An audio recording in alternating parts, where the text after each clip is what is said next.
Türkiye Cumhuriyeti'nin 95. yılı Bişkek Büyükelçiliği'nin verdiği bir resepsiyonla kutlandı.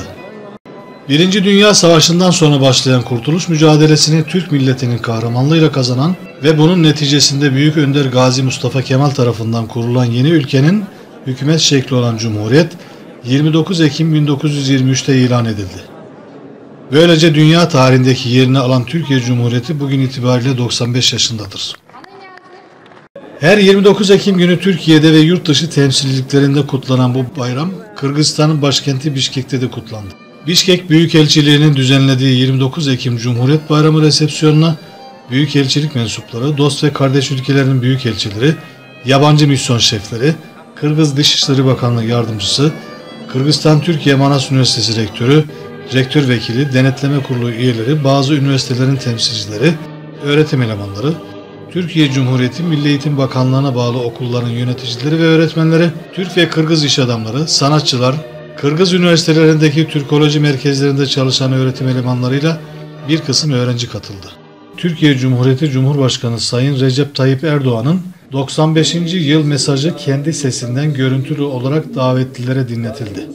Yaklaşık 1200 davetlinin bulunduğu resepsiyonda Türkiye Cumhuriyeti Bişkek Büyükelçisi Cengiz Kamil Fırat, konuklara hitaben yaptığı kısa konuşmada şunları söyledi. Türkiye Cumhuriyeti kurulduğundan beri üstün başarılara kavuşmuş, dünyada belli bir seviyede itibar kazanmış, dostlarının iyi gününde de kötü gününde de yanlarında olmuş, stratejik konuma sahip, köklü ve güçlü bir ülkedir. Kırgızistan'ın 31 Ağustos 1991'de bağımsızlığını ilan etmesinden tam 3 saat sonra onu ilk tanıyan ülke Türkiye Cumhuriyeti olmuştur.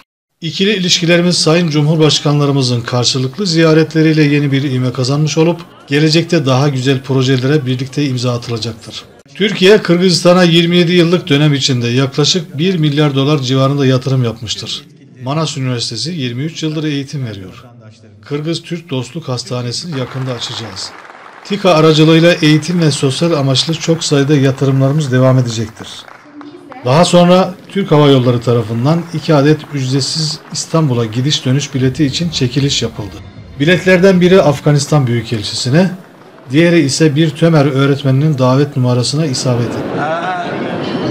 Kardeşlerim, hep Türkiye'nin 95. yıl Büyük Bayramını hepinize kutluyorum. Ben Muhammed İsa Misbamen, Afganistan Büyükelçisi Kırgızistan'da. Teşekkür ederim.